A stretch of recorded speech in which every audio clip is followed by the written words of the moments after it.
ninyo? Bakit ba hanggang ngayon ginugulo niyo pa rin ako? Hindi na talaga kayo nagtanda. Asal basura pa rin kayo. Aba, natuto ka na rin palang sumasagot-sagot ngayon.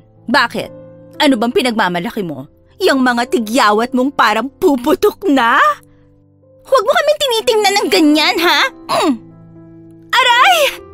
Kulang pa yan, Shanshay. Sa ilang taong hindi ka namin nakita, naipon ang pagkairita namin sa'yo. Papalag ka na ba? Baka nakakalimutan mo. Ikaw ang dahilan noon kung bakit muntik na kaming hindi makagraduate.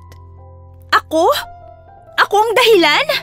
Kayo ang dahilan kung bakit muntikan na kayong hindi makaakyat ng stage. Kasi kayo ang hindi nag-aral, hindi ako. Pero sinumbong mo kami. Dahil mali naman talaga ang mga opya, di ba? Sumasagot ka pa talaga, ha? Ito pa, masakit bang masampal, ha? Tama na, please, tigilan niyo na ako. Mga adult na tayo, magbago na kayo ng ugali niyo. Titigil lang kami kapag nakontento na kami.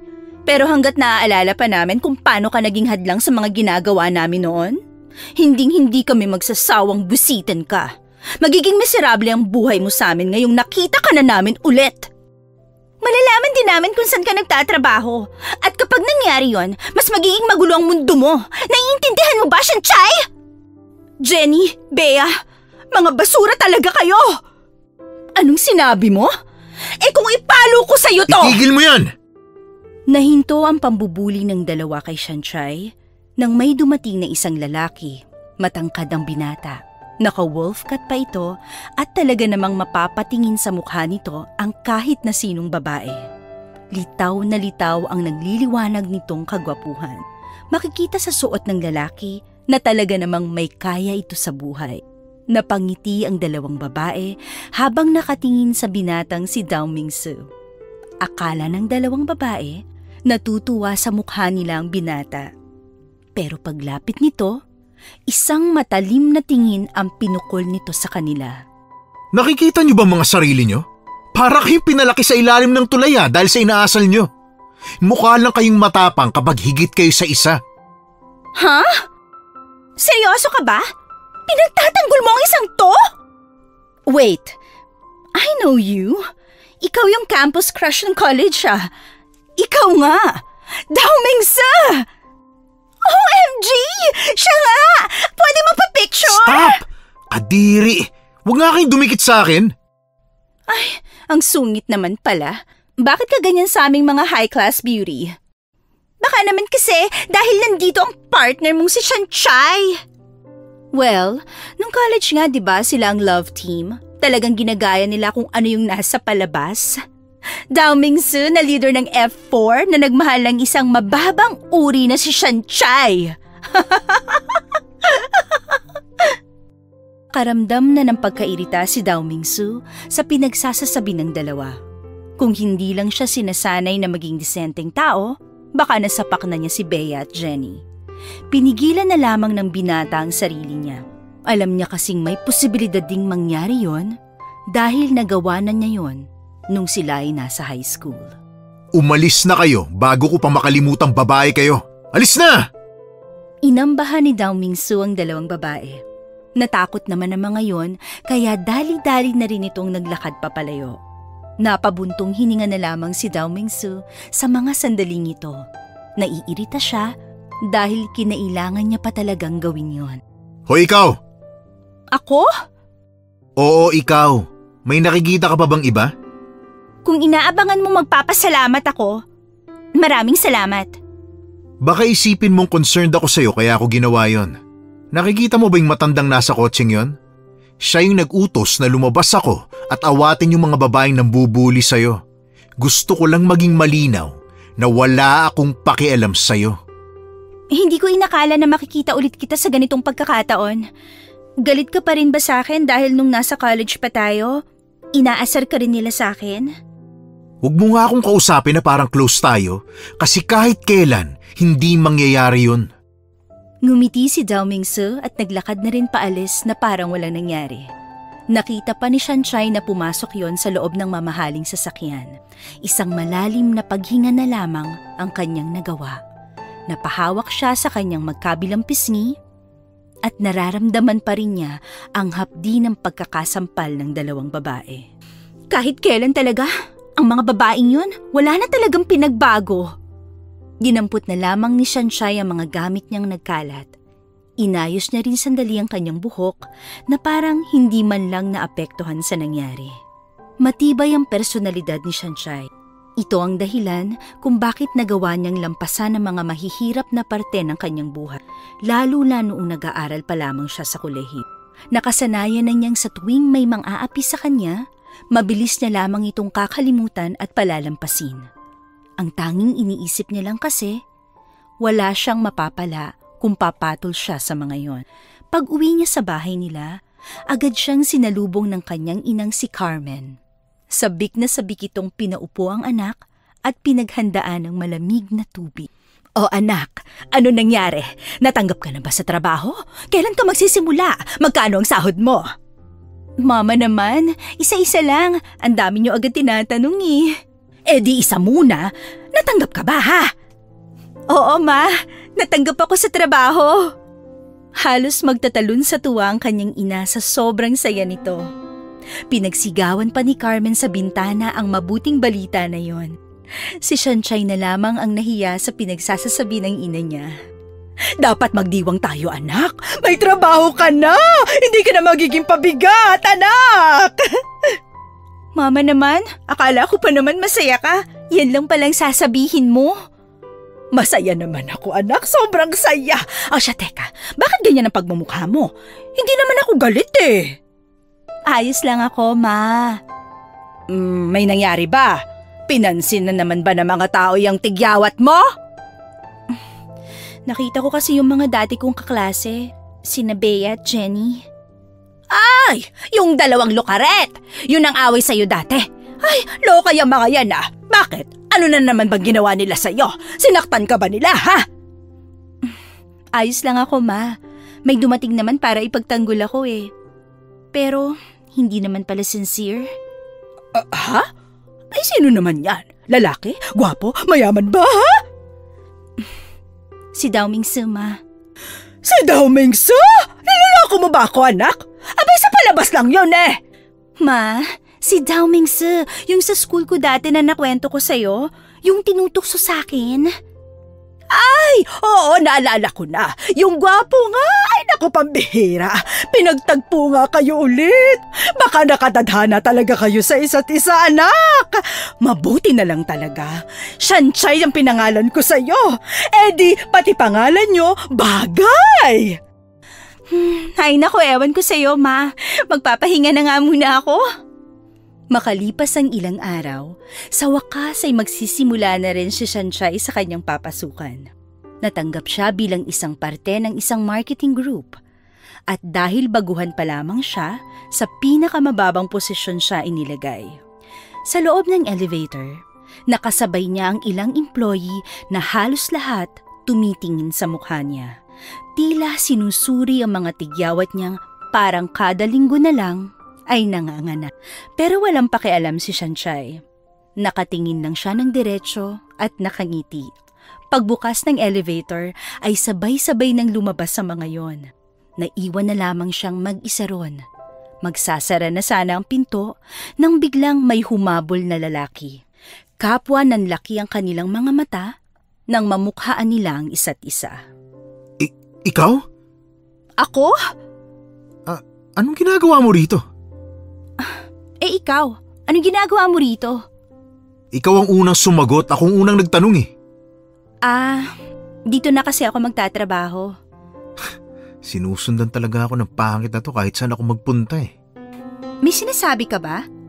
Sabi ko, wag mo akong kakausapin kapag nagkita tayo rito. Nagtatrabaho ka rin ba rito? Biglang bumukas ang elevator at nauna nang maglakad papalabas ang binatang si Dao Mingsu. Nagkibit balikat na lamang ang dalagang si Sanchay. Galit pa rin siguro siya sa akin. Kasalanan ko ba na inaasar siya ng mga kaibigan niya sa akin? Kasalanan ko bang pinangalanan akong Sanchay? Kasalanan to ni mama at ng mama niya. Ay, kakainis. Nang makarating na siya sa opisina, huminga siya ng malalim. Pagpasok niya sa loob ng isang silid, bumungad naman sa kanya ang gwapong lalaki. Nakasalamin nito, lalaking-lalaki ang gupit, kagaya ni Dao Mingzi. Talagang nakakasilaw ang kagwapuhan nito. Magandang umaga po, sir. Ako po si Shanchay Alvarez, ang bagong part po ng marketing team. Ngumiti ang lalaki. Hindi tuloy maiwasan ni Shanchay na humanga. Sa ora kasi ng lalaki, mukhang mabait at mahinahon nitong tao. Sobrang layo sa lalaking si Dao Mingzi na para bang pinaglihi sa sama ng loob. Good morning, Shanchay. Remember me? Naningkit ang mata ng dalaga at sinubukang alalahanin kung sino ang kanyang kaharap. Nanlaki ang kanyang mata nang makilala niya ito. Vanessa? Yes, ako nga. Long time no see. Unti-unting nawala ang ngiti ni Shanchay. Si Vanessa kasi ang dahilan kung bakit ngayon galit pa rin sa kanya si Dao Mingzi. Si Vanessa kasi ang nagpauso ng love team nilang dalawa. At magmula noon, hindi na naging maganda ang takbo ng buhay ni Shanchay habang nag-aaral siya. Halos lahat kasi ng babae nagalit sa kanya dahil lang sa kumakalat na balitang silang dalawa ni Dao Mingzi ay totoong magkasintahan. Sa loob-loob ni Shanchay, meron siyang galit kay Vanessa. Ito kasi talaga ang may kasalanan kung bakit hanggang ngayon may mga tao pa ring nagagalit sa kanya. Alam kong hindi naging maganda ang past natin. Pero we can be friends naman, di ba? You know, gusto ko lang naman bumawi. Kaya niyo po ba tinanggap ang application ko kasi gusto niyong bumawi dahil sa nagawa niyong pagsira sa buhay ko nung college? Sa puntong ito, nawala na rin ang ngiti sa mukha ni Vanessa. Sumeryoso na rin ito nang makita nitong tila hindi na rin natutuwa ang dalag. Totoo na tinanggap kita kasi gusto kong makabawi sa nangyari. Pero sincere ako sa ginawa ko. Nagbago na ako. Hindi na ako yung gaya ng dati. Kaya Wala sana... naman po akong pakialam kung gusto niyong bumawi o hindi. Pero malaking insulto po sa akin na hindi niyo man lang tiningnan ang kakayahan ko bilang employee. Ginaan niyo lang sa awa at konsensya ang pagkakabilang ko sa team. Pero maraming salamat pa rin po kasi may trabaho na ako. Kung wala na po tayong pag-uusapan tungkol sa trabaho, sir, excuse me po, lalabas na po ako. Kahit na disente at maayos naman ang pananalita ng dalaga, tila nakalimutan na rin niyang yun pala ang magiging isa sa mga boss niya. Nang nasa labas na siya, napahawak na lamang siya sa kanyang dibdib. Huminga ng malalim at saka napasandal na lamang sa dingding. Ano bang sinabi ko, Diyos ko? Dapat hindi ko na siya pinagsalitaan ng ganun. Dapat hindi ko sinama sa trabaho ang personal na issue namin. Ay, nakakainis. Hindi pa ako nakakapagsimula. May ginawa na kaagad ako. Ay, sana hindi ako matanggal. Hindi mapalagay ang dalaga nung mga sandaling yon. Nang magsimula na siya sa trabaho niya, nakatulala lang siya ng ilang minuto sa monitor ng... Lumipas ang mga oras, sumapit na rin ang kanilang break. Mag-isa lamang si Shanchay sa table sa food court. Wala pa rin naman kasi siyang nakikilala roon. Habang tulala na pinaglalaroan ng ice cream, nakita niya ulit si Dao Mingzi. Kaswal lang ito naglalakad, parang simpleng tao lang na nakataksido. Kahit na alam naman niya na noon pa lang, mayaman na ito. Bakit kaya siya nandito? Hindi naman siya mukhang nagtatrabaho rito ah. Baka isa siya sa mga kliyente. Hindi rin naman kasi mukhang wala siyang interes sa marketing. Baka dahil kay Vanessa? I mean, Sir Vanessa, siguro dinalaw niya lang yung kaibigan niya.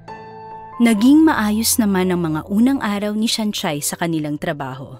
Kahit na papano ay unti-unti na rin niyang nakukuha ang mga ginagawa sa opisina.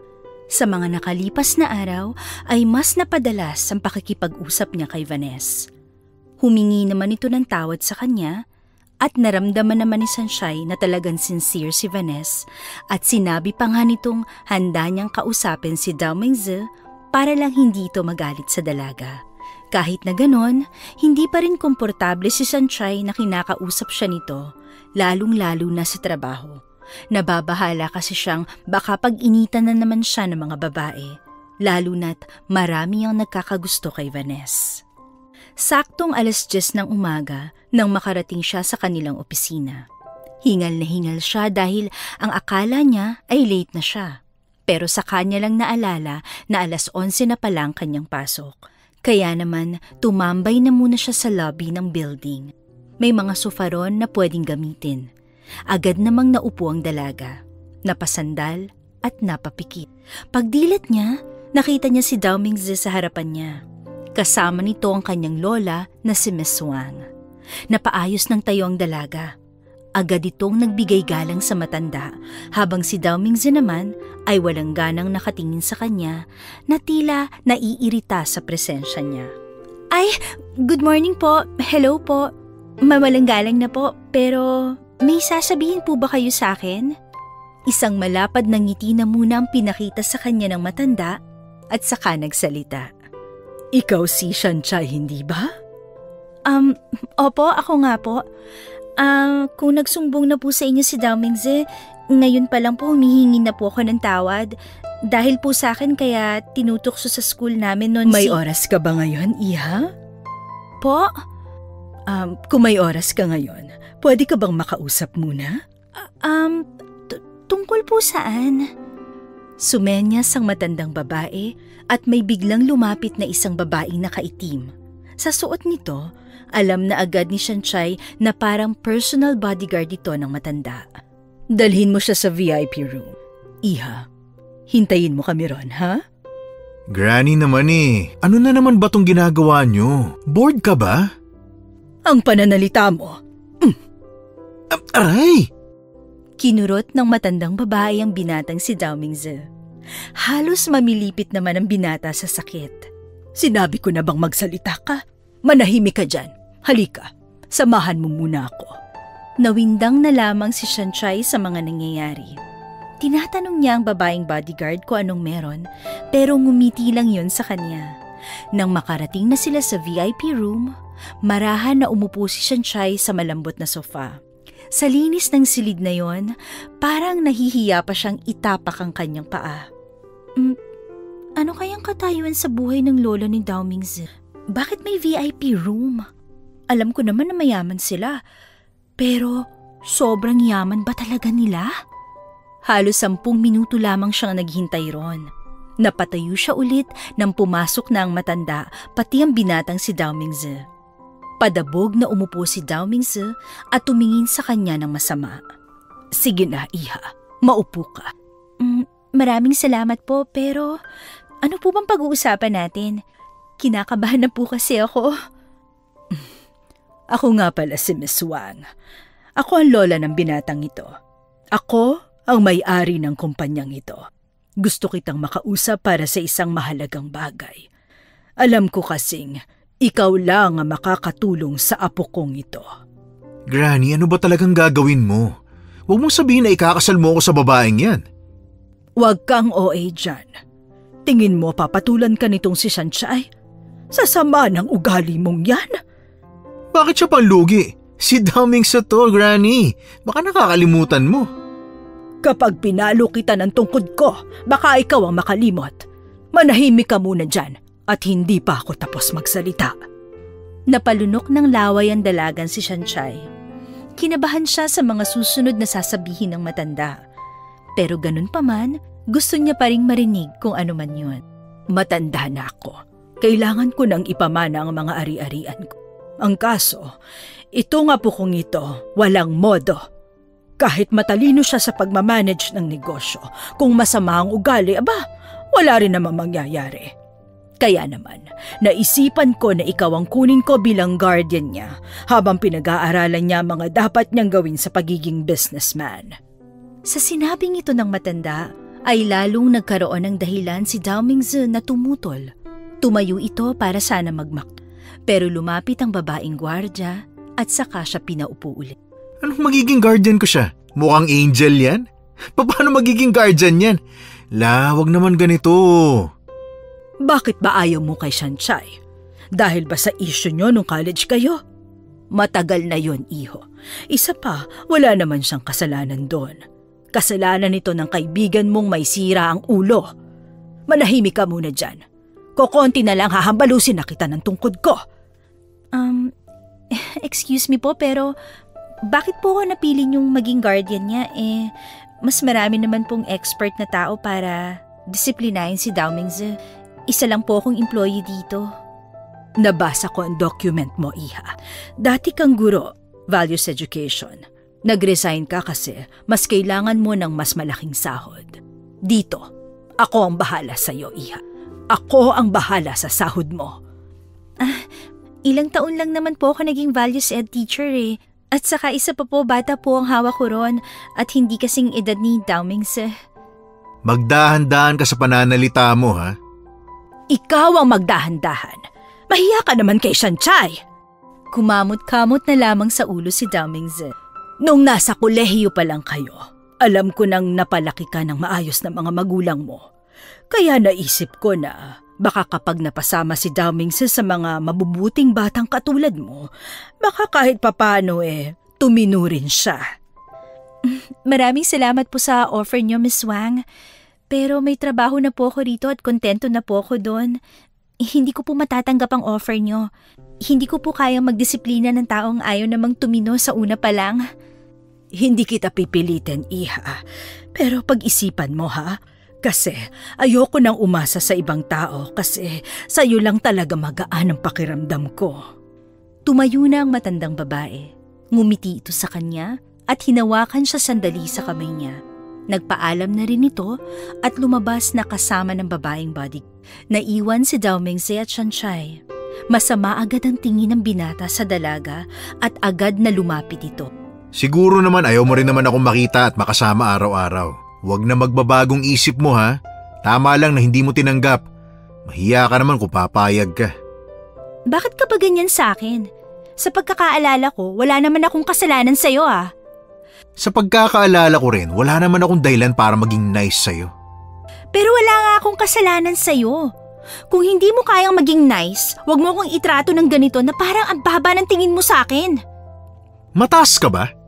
Hindi naman ah. At saka anong walang kasalanan?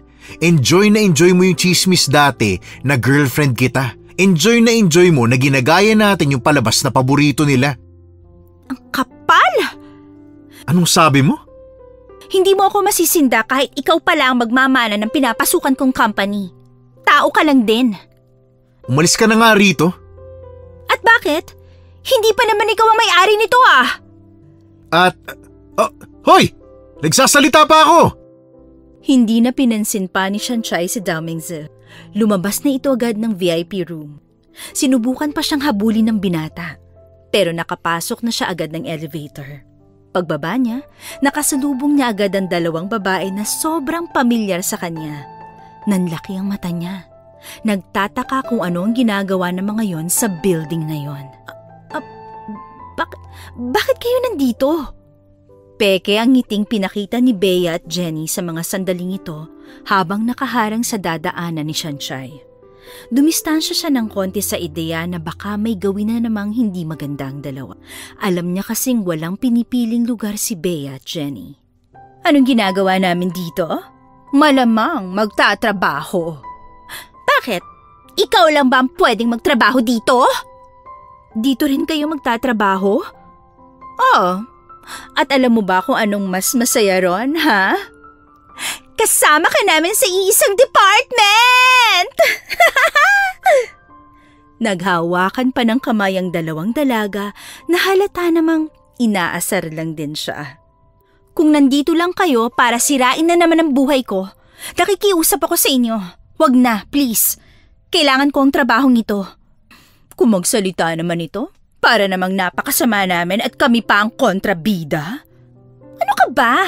Wala naman kaming gagawing masama sa'yo, no? Dahil magmula ngayon, magiging mabuti na kami sa'yo. Di ba, Bea? OMG! Ito na ba ang reunion nating tatlo, ha?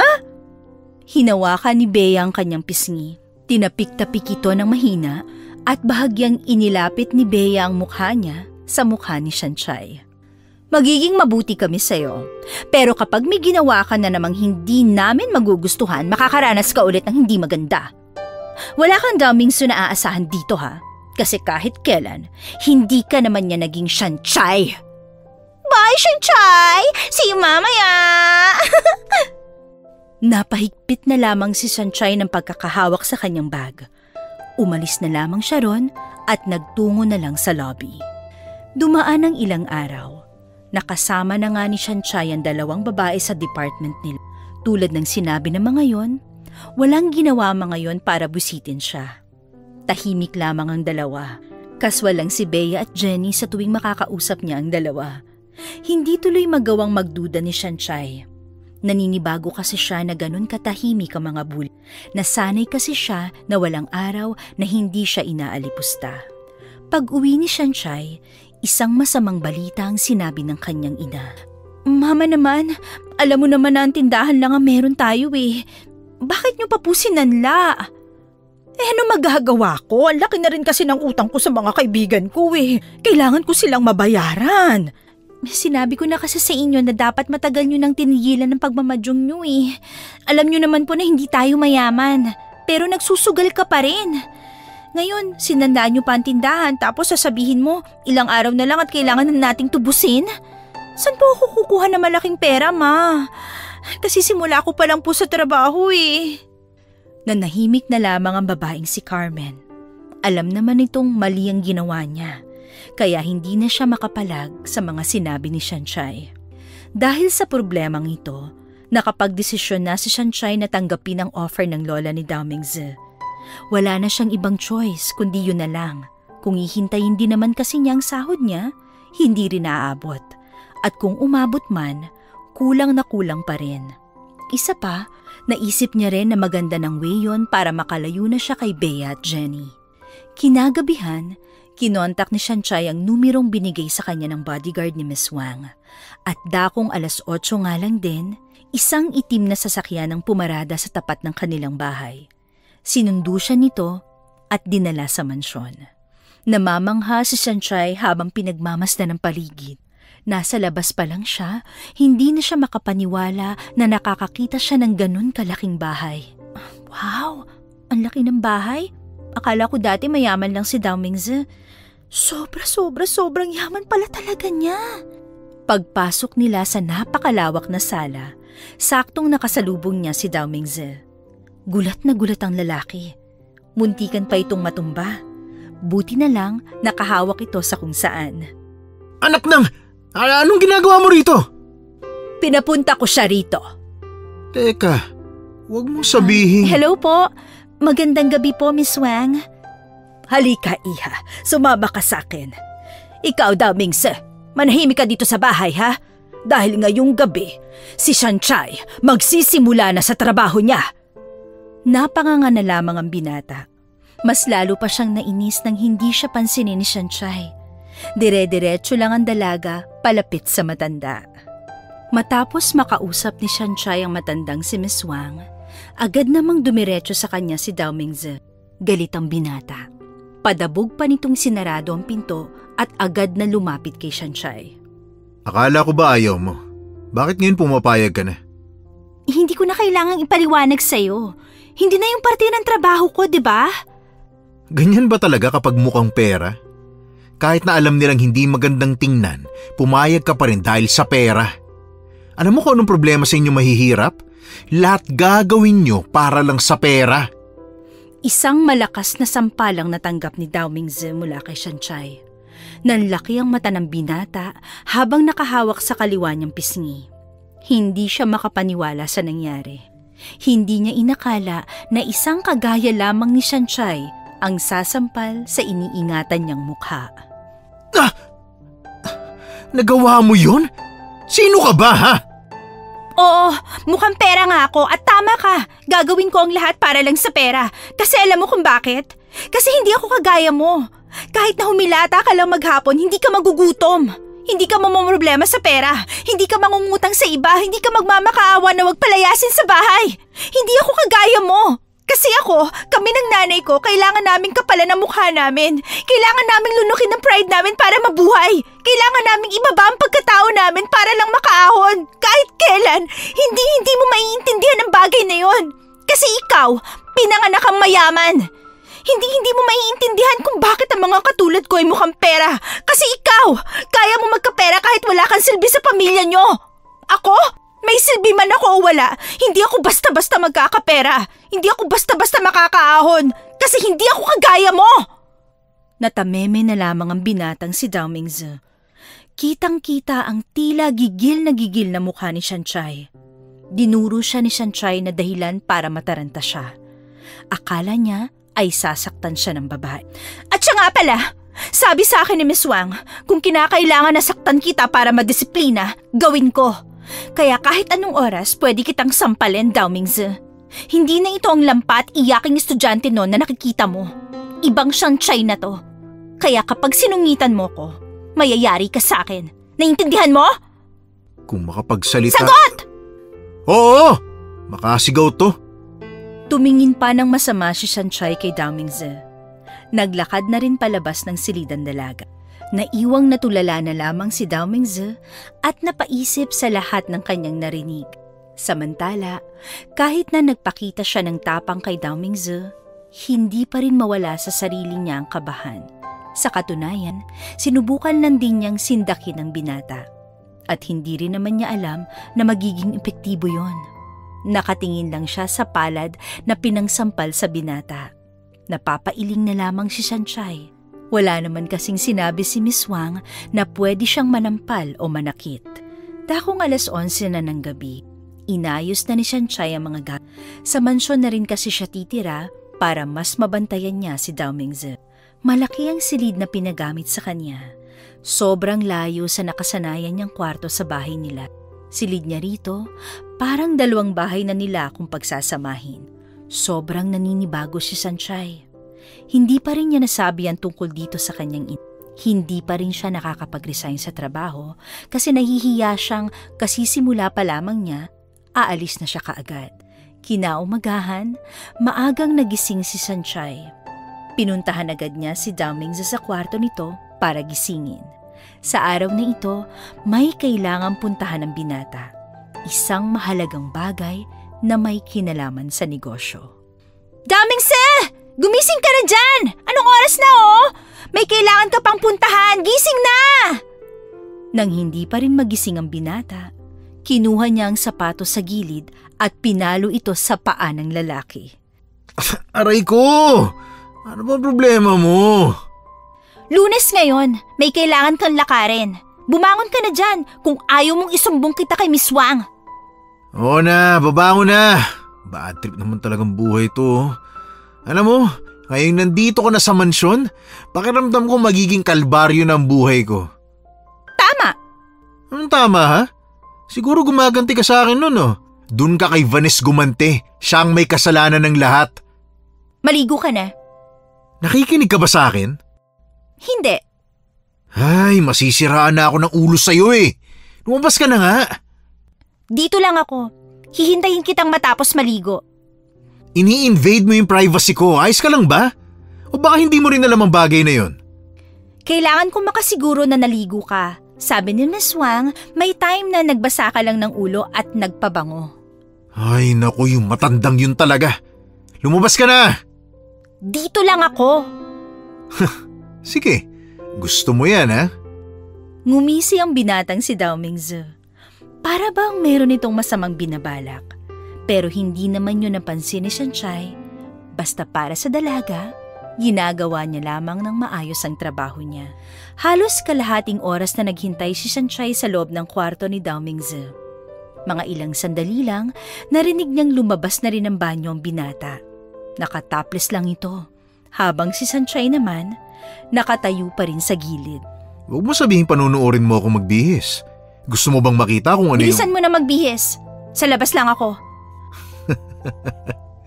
Takot ka naman pala eh. Paglabas ni Shanshay, saka siya nakahinga ng maluwag. Akala niya, kakayanin niya makipagtigasan sa dalaga. Pero nagkamali siya. Hindi niya kayang makakita ng hindi naman dapat. Halos kalahating oras ding nagbihis si Dao Mingzi. Nakasuot na ito ng pangpormal. Hindi rin nakaligtas sa pang-amoy ng dalaga ang pagiging mabango ng binata. Pero, hindi na lamang siya nagpa-apekto. Sa susunod, 10 minuto ka na lang pwedeng maligo ha. 10 minuto ka lang ding magbibihis. Halos 1 oras ang itinagal mo. 1 oras na rin ang nasayang, no? Naiintindihan mo ba ako? Naiintindihan naman kita. Ang hindi ko lang maintindihan, bakit namumula ka? Hindi ako sumasagot ng mga tanong na personal. Tara na, kailangan na nating umalis. Nauna nang naglakad ang dalaga. Kahit nasa likuran niya si Dao Mingzi, alam niyang tinitingnan siya nito. Pero ginawa niya pa rin ang maayos ang trabaho. Nagpapaka-professional siya sa abot ng kanyang makakaya. Iniisip na lamang niya na kailangan niya ng hindi naging madali ang trabaho na yon para kay Shanshay. At sa paglipas ng halos 2 linggo, masasabi niyang hanggang sa mga sandaling ito ay nag-a-adjust pa rin siya. Natubos na nila ng kanyang ina ang tindahan na nakasanla. Meron pang natirang pera para kay Shanshay. Triple ang sahod niya kumpara sa pagiging graphic designer. Kung tutuusin, wala na siyang dahilan para samahan pa si Dao Mingzi. Pero habang lumalakad kasi ang mga araw, para bang nagkakaroon na siya ng interes sa binat.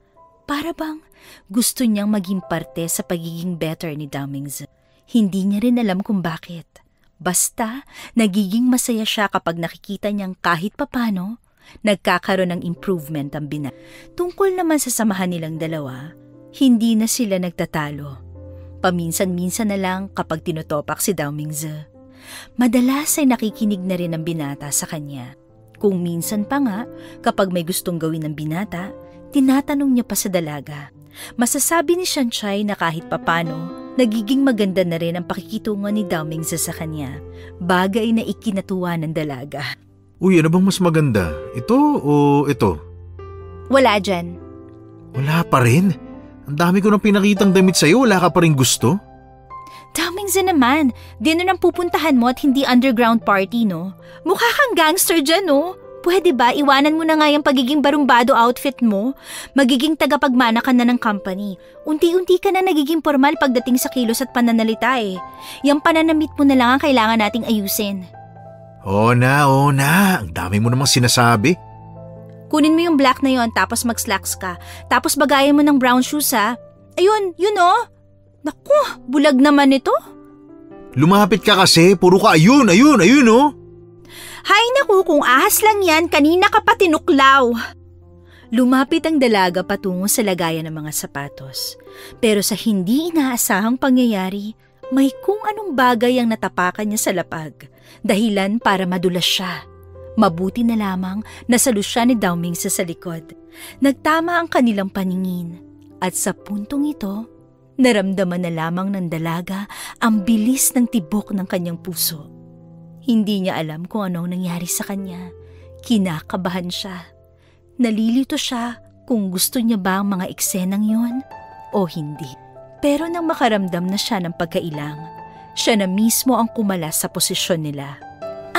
Sinabihan na kasi kita na huwag kang makalat sa kwarto mo eh. Kung ano-ano tuloy itong natatapakan ko. Sige na, magbihis ka na. Sandali. Bakit? May sasabihin ka pa ba? Nasabi kasi sa akin ni Granny na wala ka raw dito bukas. Saan ka pupunta? Rule number 3, hindi ako pwedeng sumagot ng mga personal na bagay. Bakit hindi pwede? Boss pa rin ba tingin mo sa akin? Ako kasi... tingin ko sa'yo, isa ng kaibigan. Ha? Kapag magkasama tayo, hindi kita tinitingnan as guardian or PA ko. Ang tingin ko sa'yo, kaibigan. Napansin mo naman, di ba? Medyo naging komportable na akong kasama ka. Na-realize ko lang kasi na wala naman pala talagang problema sa'yo. Na kaya lang ako naiirita sa'yo kasi hindi kita maintindihan.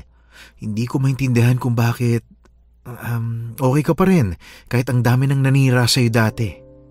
Binitiwan ni Dao Mingzi ang hawak-hawak na damit. Lumapit ito ng bahagya kay Shanshay. Kung kaibigan na rin ang turing mo sa akin, pwede na tayong magtanungan tungkol sa mga personal na bagay. Mas maganang trabaho kapag natural lang ang pakikisama, hindi yung dahil sa trabaho. Kapag sinagot mo ang tanong ko, ibig sabihin magkaibigan na tayo. Kapag hindi mo sinagot, ibig sabihin, ayaw mo akong maging kaibigan. So ngayon, saan ka ba pupunta bukas? Sandaling napaisip ang dalaga. Nagtataka at nabibigla siya sa kinikilos at mga sinasabi ni Dao Mingzi. Medyo namamangha at nawiwindang na rin. Hindi makapaniwala na sinasabi ng binata ang mga ganong salita. Malaki na ang pinagbago ni Dao Mingzi kahit na 2 linggo pa lamang silang magkakasama.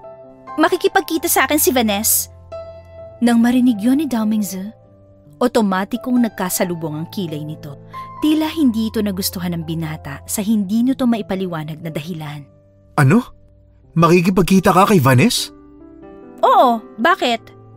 Alam mo ba kung gaano kasira ulo yung taong yon? Babaero yun, paglalaroan ka lang nun. Ano ba sinasabi mo? Wala naman kahit na anong namamagitan sa amin, no? Eh anong gagawin nyo? Bakit kailangan nyo pang magkita? Eh bakit kailangan mo pang malaman? Kasi nga magkaibigan na tayo. Mag-uusap lang kami. Nang ano? Nang tungkol sa amin. Merong tungkol sa inyo? Ano ba yung mga iniisip mo? Mag-uusap lang kami tungkol sa ginawa niya sa akin dati. Nakalimutan mo na bang siya ang nagpakalat ng tungkol sa atin noon kahit na wala naman talagang meron sa atin? Nanahimik si Dao Mingzi nang marinig yon. Pero kahit na ganon, hindi pa rin nawawala ang inis sa mukha nito. Hindi ko siya pinakinggan nung last time na nag-usap kami. Kaya ngayon, susubukan ko naman siyang pakinggan. Wala naman siguro masama. Matatanda na kami, kaya nga tama lang siguro na magkaroon kami ng closure. Bakit kayo magkakaroon ng closure hindi naman naging kayo? Closure, I mean yung pagkakasundo, yung maging okay na rin kami. Huwag na sana kayo maging okay. Ano sinasabi mo? Di ba ang sabi ko hindi na pwede ang bumubulong? Lumabas ka na nga, sige na! Magbibihis na ako, labas!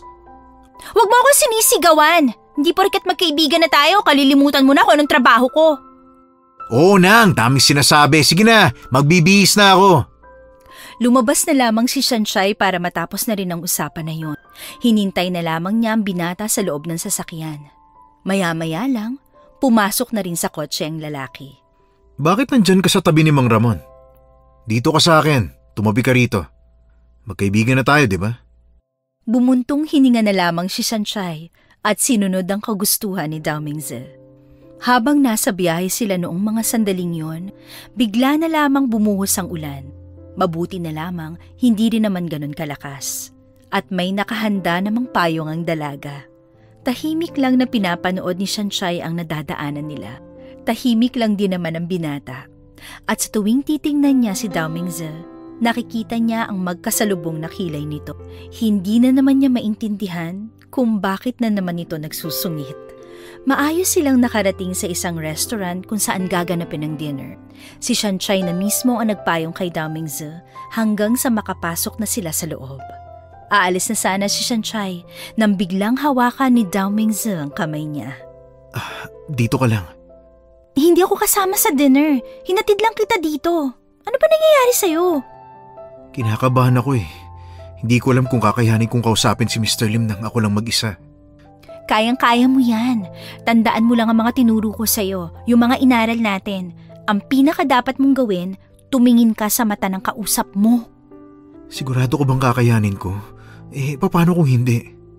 Bakit ka ba kasi nag-iisip ng hindi? Dapat ang iniisip mo, kaya mo, yun dapat. Huminga ng malalim si Dao Mingzi. Binitiwan na rin ito ang kamay ng dalaga at saka ngumiti ng tipid. Nasa labas lang ako Tumingin ka lang sa akin kapag tingin mo, kinakabahan ka na. Nagsimula nang maglakad si Dao Mingzi patungo sa mismong lamesa kung saan naghihintay na ang kakausapin niya. Si Shanshay naman nasa labas lang siya at sinadya talagang pumwesto sa parteng hindi makikita siya ni Dao Mingzi. Nagsimula ang dinner at pag-uusap ni Dao Mingzi at Mr. Lim. Kitang-kita ni Shanshay ang kumpiyansa ng binata. Natagpuan na lamang ni Shanshay na ngumingiti na ang sarili. Sobrang saya ng kalooban niya. Kahit kailan kasi, hindi niya inakala na magiging kaibigan niya ang lalaking pinapangarap lang ng maraming babae noon. Masaya siya dahil pakiramdam niya, nagiging parte siya ng bawat journey ng binata. Natapos ang dinner at masayang lumabas si Dao Mingzi dahil pumayag si Mr. Lim sa deal nila. Sa sobrang saya ng binata, niyakap nito ng mahigpit si Shanshay. Ang galing ko, Shanshay!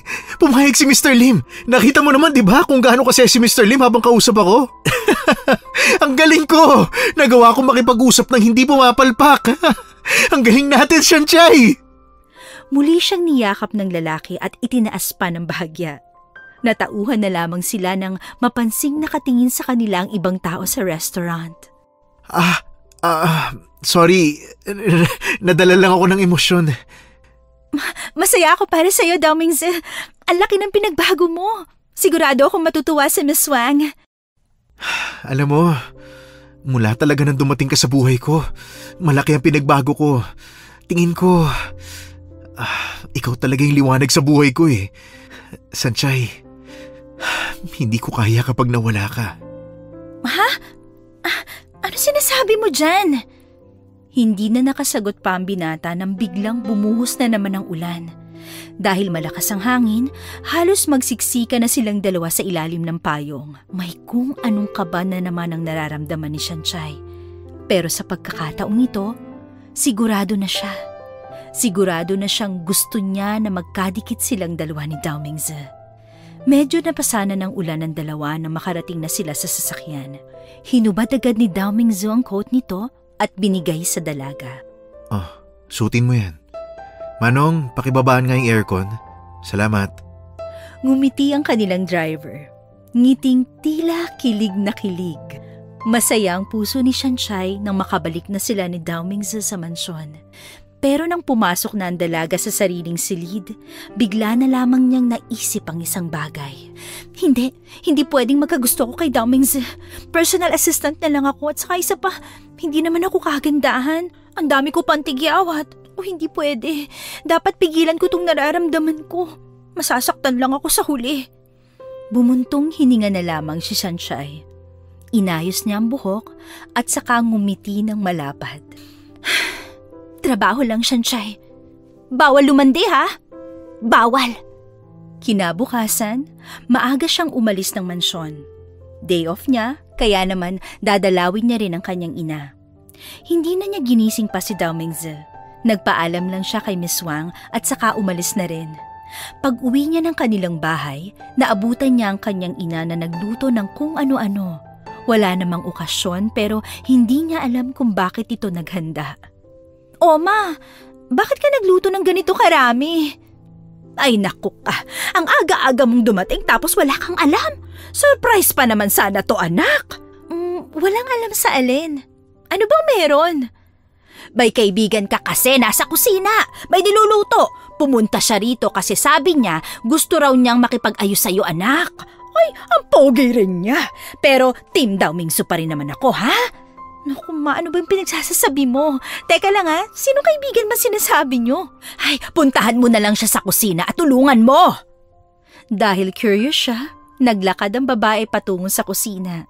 Nanlaki ang mata niya nang makita ang lalaking si Vanessa. Nakangiti pa itong tumingin sa kanya habang hawak ang kakahango lang na cupcake. Bakit nandito ka na kaagad? Mamaya ka pa sana pauwi ng mama mo eh. Bakit ka nandito? Di ba may usapan tayo na magkikita tayo ngayon? Eto na yun. Hindi dito. Akala ko ba lalabas tayo? At saka, paano mo nalaman na dito ako nakatira? Di inalam ko yung address mo, malamang. Nasa akin pa kaya yung information mo? Umalis ka na dito. Sa labas tayo mag-usap. Nandito na ako. Nakapagluto na nga kami ng mama mo eh. Dito na tayo mag-usap para mas safe. Alam mo naman sa labas, ang daming mga masasamang loob. Paano kung may mangyari sa'yong masama kapag pauwi ka na? Di nag-alala yung mama mo. Ang kulit mo. Sana kasi nagsasabi ka man lang bago ka nagpupunta dito. Saan ka ba nakakita ng surprise na sinasabi? Nasira na nga yung surprise namin ng mama mo eh. Dumating ka kasi kaagad. At bakit parang bothered ka? May magagalit ba? Magagalit ba si Daomingz kapag nalaman niyang nandito ako? Bakit? Ano bang meron sa inyo? Tumigil ka nga. Boss ko lang siya at PA niya lang ako. Okay, fine. Wala naman ako ibang intensyon dito kundi ang sincere na makausap ka. Inamin ko na rin lahat sa mama mo, yung mga nagawa kong kasalanan sa'yo. Munti ka na nga niya akong batuhin ng kutsilyo kanina eh. Buti na lang kumalma na siya. Seryoso? Muntik na niyang gawin yun tapos ngayon parang close na kayo? Malapit ako sa mga nanay eh. Wala kasi akong nanay. Anyway, since wala ka na sa office, hindi ka na nakasama sa list na makaka-attend ng anniversary. Pero pwede kitang ilagay doon kung gusto mo lang naman. Hindi na. Okay na ako. Kinuha ni Vanessa ang upuan. Binigay yun sa dalaga para makaupo ito ng maayos. Uy, Sanchay, sorry sa mga nagawa ko noon ha.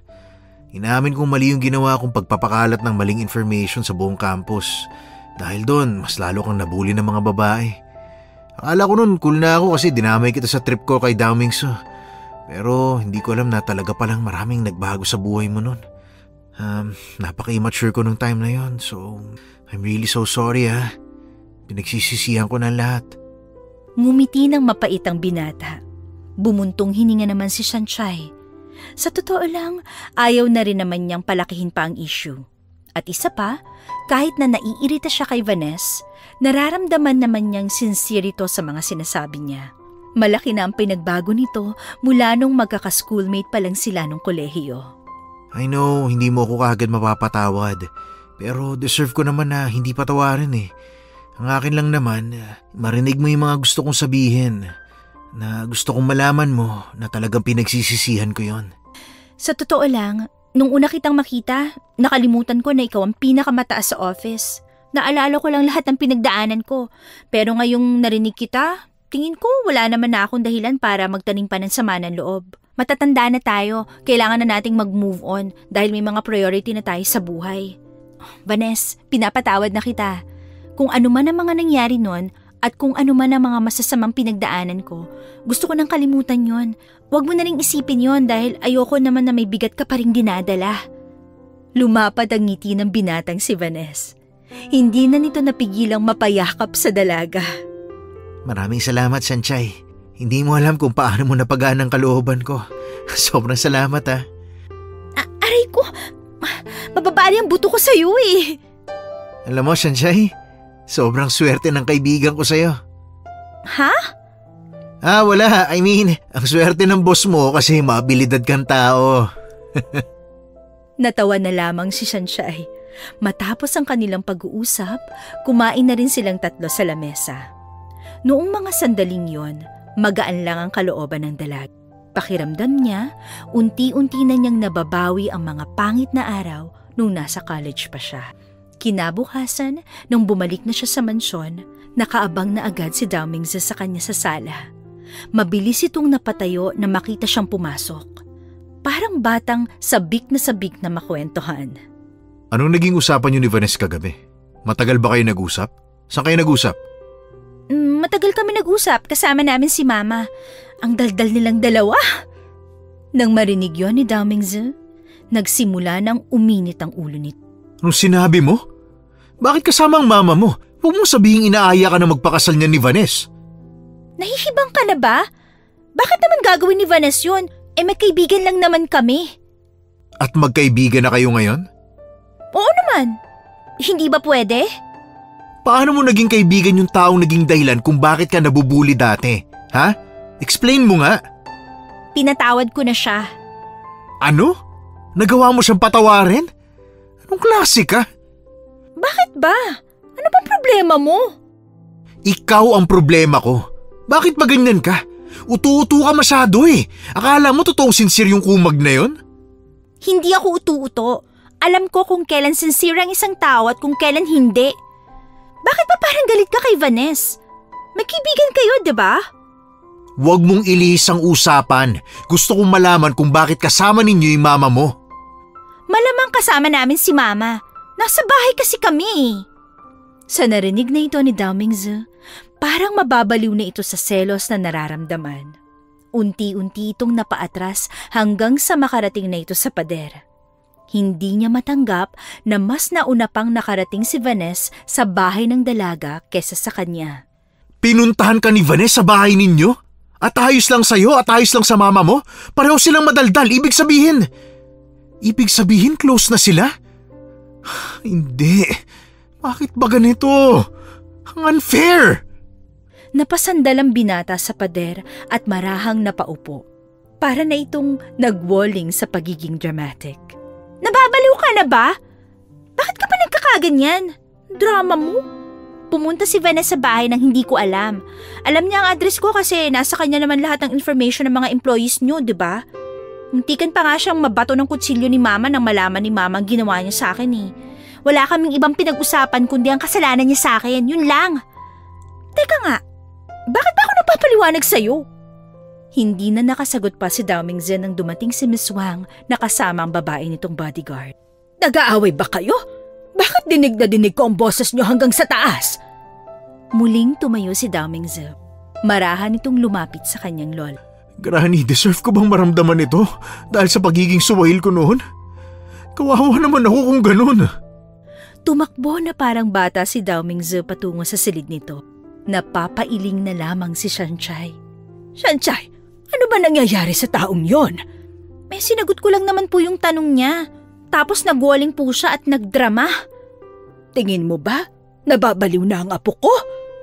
Naku, hindi naman po siguro ganon. Hayaan niyo na po. Kakausapin ko po siya mamaya.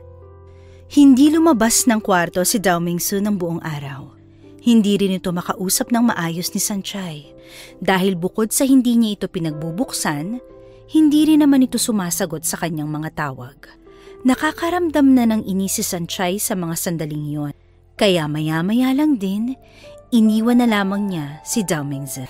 Bahala ka sa buhay mo kung ayaw mong lumabas. Tumagal pa ng 4 na araw na hindi siya pinapansin ni Dao Mingzi. Hindi niya maintindihan kung ano ba talaga ang problema nito. Pero dahil nasa trabaho pa rin siya, sinubukan na lamang niyang kumilos bilang isang profesional na PA. Bukas na ang anniversary ng company. Kailangan na nating makahanap ng susuotin mo. Kumilos ka na, aalis na tayo. Nanatili lang na nakaupo si Dao Mingzi habang nakatingin sa hawak na libro. Kunwari, wala itong naririnig. Pwede ba, Dao Mingzi? Huwag ka nga magkunwari na binabasa mo yan dahil hindi ka naman mahilig sa mga romance book. Iritadong lumingon sa kanya ang binata nang may halong pagkairita sa mukha. Tumayo ito at humarap sa kanya. Bakit? Hindi ba ako pwede magbasa ng ganito? Si Vanessa lang ba ang pwede magkaroon ng interes sa mga ganitong libro? Bakit na naman nasali si Vanessa dito? Hindi ko alam kung tanga ka ba talaga o sadyang manhid ka eh. Ano sinasabi mo? Wala, ang sabi ko, tara na. Hahanap na tayo na masusut ko para bukas. Nauna nang naglakad si Dao Mingzi palabas ng silid. Sandaling napailing na lamang ang dalaga at saka sumunod na rin. Tahimik na naman ang dalawa habang nasa biyahe. Walang nagsasalita sa kanila. Hindi sila nagpapansinan. Tiniis yun ni Shanchay. Ang iniisip niya ay nasa trabaho siya, kaya tama lang na hindi siya madalda. Mga ilang sandali lang, narating na rin nila ang store na kanilang bibilhan ng kasuotan ng binata. Habang papasok sila sa loob, isang lalaki ang nakabangga kay Shanchay. Muntik nang matumbang dalaga. Humingi naman agad ng paumanhin ng lalaki. Bulag ka ba? Tumingin ka kaya sa dinadaanan mo? Hayaan mo na, hindi naman niya sinasadya eh. Humingi naman na siya ng sorry. Pinagsasabi mong hayaan na. Ikaw ang sinasabihan ko. Sa'yo ako nakatingin. Nakaramdam ng konting hiya ang dalaga sa mga sandaling yon. Pero pinagsawalang bahala na lamang. Pagpasok nila sa loob, ay pinapili na niya ang binata ng mga susuotin. Dahil may taste na rin naman si Dao Mingzi pagdating sa mga damit, hindi na rin naman sila nahirap. Kalahating oras lang, tapos na agad sila roon. Bakit ba kasi kailangan ko pang bumili? Pwede naman magpatahi. Ang sabi ni Miss Wang, may sakit ang mananahin ng mga damit mo. Baka sa susunod na buwan pa makabalik. May reklamo ka ba sa bagay na yun? Kung meron, pwede naman nating sabihin kay Miss Wang. Tara na nga. Mabilis na naglakad ang binata patungo sa sasakyan. Papasok na sana sa backseat ang dalaga, pero pinagbawalan siya ni Dao Mingzi. Doon ka sa harapan, mag-isa lang ako rito. Akong boss eh. Okay. Ganito pa na ang gusto mo Hanggang sa makarating na sila ng mansyon, pilit pa ring iniintindi ni Shanchay ang ugaling ni Dao Mingzi. Malapit na siyang mapuno. Pero pinipigilan lamang niya ang sarili dahil kaharap nila ang matandang babae. Bukas na ang anniversary ng kumpanya. Shanchay, ayos na ba ang mga susuotin ni Dao Mingzi? Ayos na po lahat. Wala na pong problema sa susuotin niya. Sa ugali na lang po. Anong ibig mong sabihin? Nabalik na naman ba sa dati itong apo ko? Granny, hindi totoo yan. Hindi na nga ako gaya ng dati. Alam ni Shanchay yan. Shanchay, ano ba sinasabi mo? May galit ba kayo sa isa't isa? Ayusin niyo yan bago ang event bukas, ha? Ayoko na hindi kayo okay dahil baka magkaroon ng problema bukas. Ayos lang naman po kami. Nakakainis lang po kasi siya kasi sabi niya magkaibigan na raw po kami. Tapos bigla na lang niya akong itatrato ng tauhan niya na parang wala lang siyang pakialam sa akin. Samantalang kapag wala naman ako, tawag naman po ng tawag. Pabalik-balik silang tiningnan ng matanda. Hindi na ito nagsalita at lihim na lamang na napangiti. Mabilis na lumipas ang mga oras. Dumating na rin ang kinabukasan at nakahanda na rin sila pareho sa pagdalo sa anibersaryo ng Magara ang venue. Halos lahat ng naroon ay magagandang mga suot. Makikita talaga ang pagiging sosyal ng mga Bukod sa mga mayayamang tao, naroon din ang ibang empleyado. Nakita niya pa si Bea at Jenny na palakad-lakad. Oh, Shanshay, ikaw na pala yan. Ang ganda ng suot mo Mukha ka ng tao. Well, magmumukha talagang tao yan kapag dumikit ka sa maraming pera. Uy, grabe ka naman. Akala ko ba magpapakabait na tayo sa kanya, ha? Matapos magsalita ng dalawang babae, ay umalis na rin ang mga yun. Napabuntong hininga na lamang si Shanshay. Tama ang hinala niya noon na malabong maging mabait sa kanya ang dalawa. Nagsimula na ang event. Tinawag na sa harap si Dao Mingzi para formal na ipakilalang tagapagmana. Nang magsimula ng magsalita si Dao Mingzi, naramdaman ni Shanshay na nasa tabi na niya si Bea Jenny. Anong pakiramdam? Nang alin? Na may pineperahan ka! Layuan niyo ako bago ko kayo ipahuli sa security. Ito naman, hindi ka naman mabiro. Natigil ang usapan nila nang banggitin ni Dao Mingzi ang pangalan ng dalaga. Lahat ay napatingin sa kanya. Nakaramdam naman ang bahagyang hiya ang babae. Ang better version ng isang Dao Mingzi ngayon ay nangyari dahil sa isang tao. At yun ay walang iba, kundi si Shanshay. Mula nang makilala ko siya, malaki ng pinagbago ko. Naging inspirasyon ko siya at ginanahan ako maging isang matinong tao. Masasabi ko na naging malaking parte siya ng buhay ko. Kaya Shanshay, alam kong nagiging sakit ako ng ulo mo palagi. Pero gusto ko lang malaman mo na masaya akong nakilala kita at maraming salamat. Wala ako rito sa harapan ng maraming tao kung hindi dahil sa'yo. Pwede ba kitang imbitahan dito, Shanshay? Nagpalakpakan ng mga tao matapos magsalita ni Dao Mingzi. Marami ang natuwa at kinilig. Si Shanshay naman, tuluyan ang namula ang mukha. Nagiinit ang kanyang mga pisngi. Hindi niya alam kung anong gagawin. Basta't natagpuan na lamang niya ang kanyang sarili na nagsisimula ng maglakad. Nang malapit na siya sa stage, naramdaman niyang biglang napunit ang suot-suot niyang dress. Meron palang nakasabit na maliit na hook sa dress niya at nakatali naman ang kabilang dulo sa lamesa. Dahil sa nangyari, nasira ang dress na suot ni Shanshay. Nakita ang bandang likod nito at malapit na sa puwetan. Dali-dali namang rumisponde si Dao Mingzi. Hinubad nito ang coat nito at agad isinuot kay Shanshay.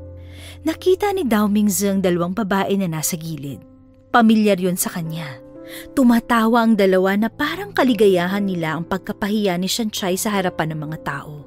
Buong akala ni Bea at Jenny ay nagtagumpay silang ipahiya ang dalagang si Shanshay. Pero nagulat sila nang biglang halikan nito ni Dao Mingzi sa labi. Natahimik ang buong venue. Ang lahat ay namangha at hindi makapaniwala. Tiningnan naman ni Dao Mingzi si Shanshay sa mga mata niya at nagsalita. Huwag kang matakot. Akong bahala sa'yo. Hinawakan ni Dao Mingzi sa kamay ang dalaga. Dahil dito, naramdaman ni Shanshay na hindi siya nag-iisa. Sobra siyang napapahanga ni Dao Mingzi. Buong akala niya, wala ni isa sa mga naroon na magtatanggol sa kanya. Girlfriend ko si Shanshay. At kung sino man ang magtangkang mang-ape o manakit sa kanya, hindi ko mapapatawad. Kayong dalawa dyan sa gilid. Oo, kayo. Magmula ngayon, wala na kayong trabaho. At sa lahat ng company na konektado sa akin, sisiguruhin kong hindi kayo makakapasok. Hindi ko palalampasin ang ginawa ninyo kay Shanshay ngayon. Security, ilabas niyo yung mga yan mula rito. Pumasok na ang mga security at mahinahon ang pinalabas ang babaeng si Bea at Jenny. Binalikan naman ni Dao Mingzi ang tingin ng dalaga at saka muling hinawakan ng kamay. Tara. Hinila siya ni Dao Mingzi paalis sa lugar na yon. Dinala siya nito sa labas at sa harapan ng fountain na may pailaw na tubig. Kumusta ang pakiramdam mo? Bakit mo yun ginawa? Baka ma-turn off sa'yo ang mga investor at saka hindi mo... Walang mali sa ginawa ko. Bakit sila turn off? Isa pa, ginawa ko yun dahil ayokong sinasaktan kanila. Bakit mo nga ginagawa ang bagay na yun sa isang katulad ko lang? Hindi pa ba halata, Shanshay? Mahal kita. Naririnig mo ba? Mahal na mahal kita. Natameme ang dalaga nang marinig ang salitang yon. Hindi niya inaasahan na sasabihin yon ni Dao Mingzi. Mahal mo ko? Oo, mahal kita. Nagsimula lang ito nung ma-realize ko na hindi lang pala ako ang lalaking pwede mong makausap. Nagsimula ito nang maramdaman ko na hindi kita kayang mawala sa akin. Mahal na mahal talaga kita, Shanshay. Pero ano na lang ang sasabihin ng mga tao sa'yo? Na ikaw na bilyonaryo nagkagusto sa isang katulad ko lang na maraming tigyawat at hindi naman high class ang pamumuhay. Wala na akong pakialam sa sasabihin ng iba dahil hindi naman sila ang magdidikta kung paano kita mamahalin. Shanshay, gagawin ko ang lahat para protektahan ka. Hindi ako papahig na masaktan ka nila. Shanshay, sabihin mo nga, hindi mo ba ako mahal? Mahal din kita. Kahit alam ko nung una na hindi dapat. Sobrang magkalayo ang agwat ng buhay natin, kaya pinilit kong pigilan. Pero habang tumatagal, lumalala ng lumalala. Yun naman pala eh. Mahal kita. At mahal mo ako. Niyakap ni Dao Mingzi ang dalaga. Tila inari nila ang mga sandaling yon at wala na silang pakialam kung meron mang makakakita sa kanila. Muling naglapat ang kanilang labi. Madiin ng bawat halik. Hinihingal sila pagkatapos. Sa mga pagkakataong iyon, tuluyan nang hinayaan ng dalawa ang kanilang mga damdamin. Sa isip ni Shanshay, pipiliin naman niyang maging masaya ngayon kaysa isipin ang opinyon ng mga tao. Mula nang matapos ang gabing iyon, naging opisyal na ang dalawa. Nalaman na ng lola ni Dao Mingzi tungkol sa kanila at hindi naman tumutol ang matanda sa relasyon nila. Nagpakilala rin si Dao Mingzi sa nanay ni Shanshay.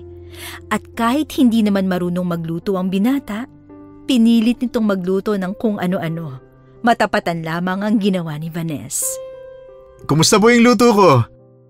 Magkakaharap sila sa hapagkainan ng mga sandaling yon. Hindi maipinta ang mukha ng babaeng si Carmen nang tikman ang pagkain na niluto ni Dao Mingzi. Medyo maasim lang ng konti, ano? Pero alam ko naman na makukuha mo rin yan balang araw. Alam ko po na binobola niyo lang po ako. Pero huwag po kayong mag-alala. Makukuha ko rin po yung tamang timpla. Naku, ano ka ba? Hindi mo naman kailangan magpa-impress sa akin.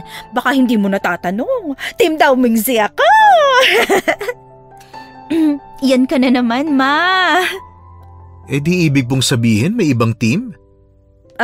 Meron ba anak? Wala.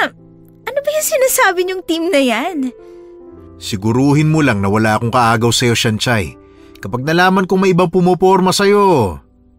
Napansin ni Dao Mingzi na hindi magiging maganda ang susunod niyang sasabihin, kaya iniba na lamang niya ang susunod na linya. Kapag may ibang pumoporma sa'yo, sasabihin ko sa kanila na akin ka na. Ay naku naman tong lalaking ito. Ay, masyadong possession. Ma, possessive po. Nagtawa na lamang sila nung mga sandaling yon. Walang paglagyan ng kaligayahan ni Shanshay. Hindi pa rin kasi siya makapaniwala na may taong katulad ni Dao Mingzi na magmamahal sa kanya. Para sa dalaga, kung panaginip lang ang lahat ng ito, mas pipiliin na lamang niyang hindi magising. Naging matibay ang kanilang samahan. Sa mga sumunod na taon ay mas lalo silang naging matatag. Sa lahat ng desisyon na ginagawa ni Dao Mingzi ay lagi nitong isinasama si Shanshay. Kung titingnan, para na talaga silang mag-asawa. Pero para sa kanilang dalawa, gusto na lamang muna nilang ma-enjoy ang kanilang buhay magkasintahan. At kapag handa na sila sa bagong kabanata ng kanilang buhay, hinding-hindi naman nila yun palalampasin. Isang malapad na ngiti ang laging nasa labi ng dalaga. Dahil sa wakas, kilala na niya kung sino ang makakasama niya habang buhay. Wakas.